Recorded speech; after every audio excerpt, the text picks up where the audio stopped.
Bismillahirrahmanirrahim. Assalamualaikum. Apa khabar semua? Berjumpa lagi kita di dalam Brozul Channel, guys.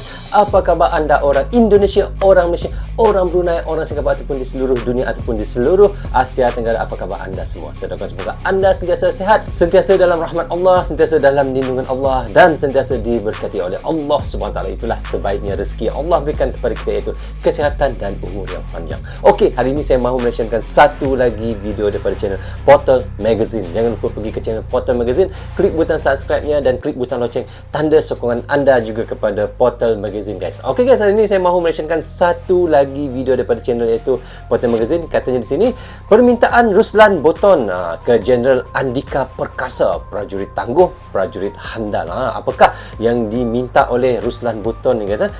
Dan setahu saya Ruslan Botton ni adalah mantan TNI juga, betul ke tak, guys? Kalau salah maafkan saya, guys. Dan apakah yang dimahukannya ataupun dimintanya kepada Jeneral Andika itu? Okey, tanpa lama-lama lagi dan tanpa berlengah lagi, mari kita sama-sama tonton Direction bersama dengan Brozul Channel. Mari. Negara. Saya tidak mungkin menjadi pengkhianat bangsa. Saya tidak mungkin menjual bangsa ini, Bang.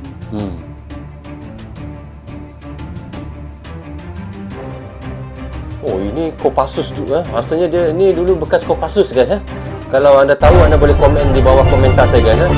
Sebab saya pun baru saja mendengar nama Ruslan Botton ni, dan saya pun tidak berapa mengenali sangat. Apa yang dia minta kepada Jeneral Andika? Mantan anggota TNI AD, Ruslan alias Ruslan Botton kembali muncul di hadapan publik. Kali ini Ruslan Botton memberikan pesan kepada Panglima TNI Jenderal Andika Perkasa. Ruslan Botton mengaku siap ditugaskan untuk melawan kelompok sipil bersenjata di Papua. Oh, dia minta untuk bertugas ke KKB di Papua sana.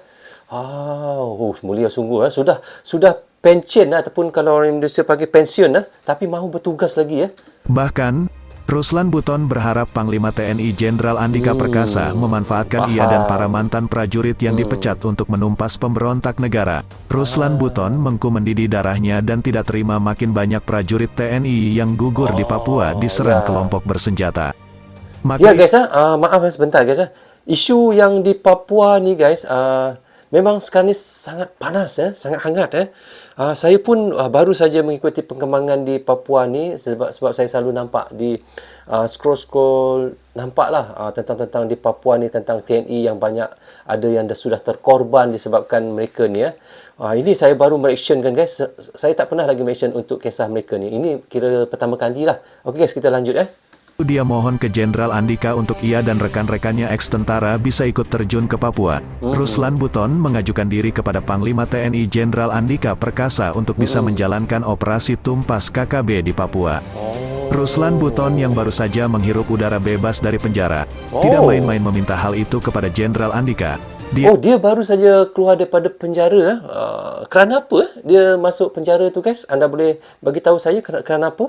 Siap memimpin operasi menumpas KKB dengan waktu persiapan 3 bulan. Kami sebagai prajurit, walaupun mantan tentara, tak pernah sedikit pun menerima kejadian itu. Mendidih darah kami apapun bentuknya. Solidaritas kami kepada teman prajurit di lapangan adalah harga mati. Tegas Ruslan Botton pada Kamis tanggal 7 April tahun 2022.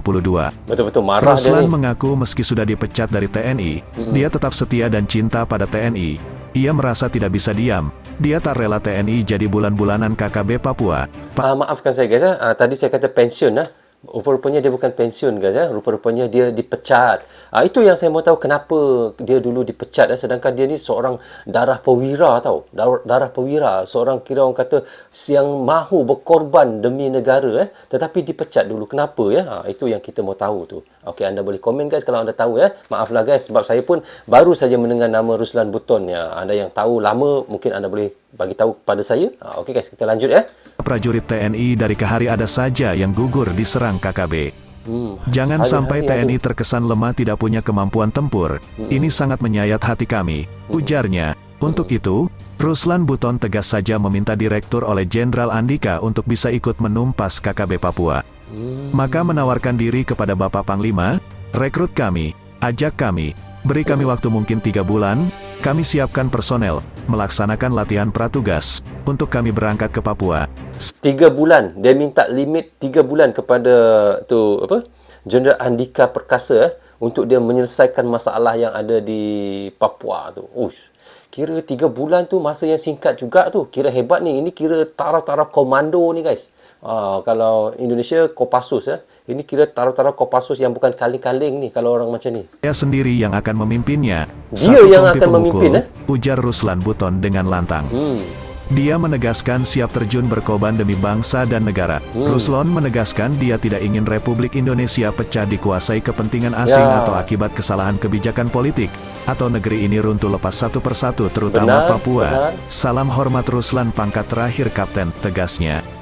Ruslan Buton juga mengungkapkan sejumlah kisahnya saat masih aktif di TNI dan bertugas di pos Pulau Tali Abu, Maluku Utara. Saat itu Ruslan Buton dan anggotanya menahan 5 tenaga kerja asing, TKA, asal China. Alasannya kelima TKA China itu tak mampu memperlihatkan surat-surat keimigrasian. Kata Ruslan Buton, kelimanya tidak mampu berbahasa Indonesia maupun bahasa Inggris. Mereka itu saat diperiksa tak bisa komunikasi. Kemudian saya tanya pakai bahasa Inggris. Sama juga tak ada yang mengerti, katanya. Terus, kata Ruslan, ada 2 oknum perwira yang menyebut 5 TKA itu adalah tenaga ahli dari China. Saya bilang kalau dibilang tenaga ahli, kok gak bisa ngomong Inggris? Kemudian ada yang sempat menawarkan uang sekantong plastik. Tapi, saya jelas menolak hal itu. Jadi keduanya pulang lagi, bebernya. Diberitakan sebelumnya, kuasa hukum Ruslan Buton, Tonin Tahta Singarimbun angkat bicara soal kabar kliennya dipecat dari prajurit TNI AD karena tersandung kasus pembunuhan pada 2017 lalu. Menurutnya, pemecatan tersebut bernuansa politis. Pada 2017 lalu, Tonin mengatakan Ruslan Buton diketahui masih menjabat sebagai Komandan Kompi sekaligus Komandan Pos Satgas SSK 3 Yonif RK 732, Banau. Ketika menjabat, kliennya kerap bertindak tegas terhadap adanya tenaga kerja asing, TKA, China masuk ke daerahnya. Jadi Ruslan itu pada 2017, dia tangkap TKA China yang di Maluku Utara. Orang China bawa visa turis bekerja di perusahaan pertambangan. Nggak usah ku kasih tahu lah petnya. Dia tangkap karena dia komandan di daerah sana, kata Tonin kepada Tribun News, Minggu tanggal 31 Mei tahun 2020. Ketika menangkap, Ruslan sempat dilobi petugas atau pejabat yang tidak disebutkan namanya agar melepaskan TKA China yang ditahan. Bahkan saat itu, kliennya sempat disuap agar bisa melepaskan seluruh TKA tersebut. Ada yang bagi suapan guys ya, untuk dia melepaskan iaitu TKA China tu ya. Maknanya dia ni bukan jenis orang yang menerima rasuah juga, orang yang jujur. Tetapi itulah kita hairan kenapa dia ditangkap, sebab apa ya? Mungkin ada kesalahan-kesalahan yang lain yang dibuat ya. Kapten Ruslan selaku komandan operasional mengatakan, kalau uang itu tidak ada kaitan dengan kelima TKA maka akan saya terima. Tapi kalau uang tersebut untuk melepaskan kelima TKA maka akan saya tolak, kata Tonin menirukan ucapan Ruslan saat itu. Penolakan inilah yang diduga menjadi penyebab kliennya mulai diincar agar turun dari jabatannya. 4 bulan setelahnya, markas sekaligus asrama TNI yang dipimpinnya diserang oleh seorang pria bernama Lagode. Saat penyerangan itu, Lagode pun terbunuh saat mencoba menyerang markas TNI AD. Yang dibunuh ini, Lagode bukan petani. Yang dibunuh ini preman, sudah 2 kali bunuh orang itu. Narapidana itu keluar masuk penjara, jelasnya. Dia serang markas. Terus kalau serang markas dibiarin, nyerang markas tentara. Itu asramalah tapi ada kesatuannya juga, sambungnya. Kasus pembunuhan inilah yang menyeret Ruslan ke mahkamah militer. Ia menuturkan, proses jalannya persidangan pun seolah didesain bahwa kliennya harus didepak dari militer. Itu jelas didesain dia harus dipecat. Pokoknya dia harus dipecat. Kenapa? Karena dia yang bikin TKA China di sana susah masuk.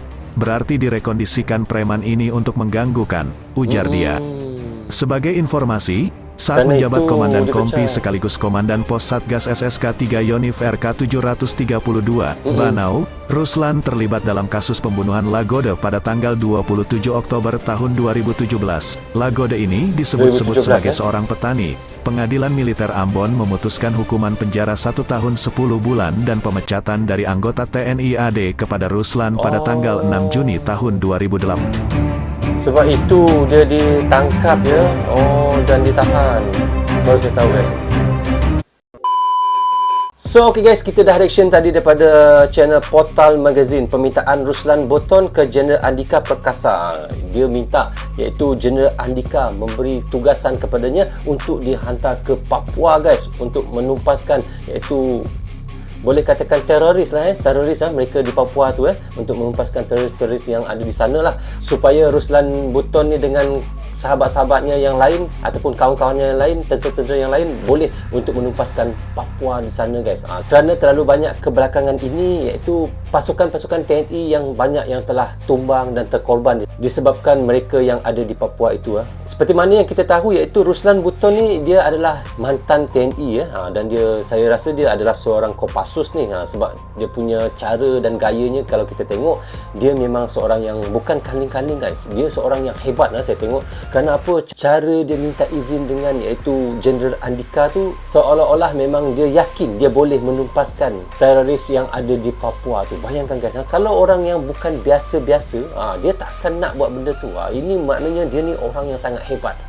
Iaitu salah satu orang kata pasukan yang sangat hebat dahulu. Tetapi kerana ada satu kesilapan yang dia pernah buat pada ketika lampau, maka dia pernah ditahan oleh TNI dan ditangkap dan dimasukkan ke dalam penjara. Tetapi itu tidak menjadi masalah guys. Tetapi jiwanya, dirinya, dia tetap seorang yang perwira, darahnya adalah darah perwira dan ia sanggup untuk berjumpa dengan Jeneral Andika dan minta untuk bertugas ke Papua untuk melawan mereka yang ada di Papua sana guys. Itu yang sangat hebat ya guys. Guys, orang yang seperti ini kita harus bangga kerana orang yang seperti inilah yang akan mengharumkan nama negara kita dan orang yang seperti inilah yang akan disebut-sebut suatu hari kelak guys. Itulah seorang yang bernama Ruslan Botton guys. Okay guys, sampai di sini saja untuk reaction sekali ini. Semoga manfaat untuk kami di Malaysia dan untuk anda di Indonesia juga. Jangan berhenti menyokong Brozo Channel. Tanpa sokongan anda tiada Brozo Channel di dalam YouTube ini. Bagi anda yang suka dengan cara saya mention, anda boleh klik butang subscribe dan klik butang lonceng tanda sokongan anda kepada saya. Jaga diri anda, keluarga anda, terutamanya anak dan isteri anda. Assalamualaikum, goodbye, bye-bye.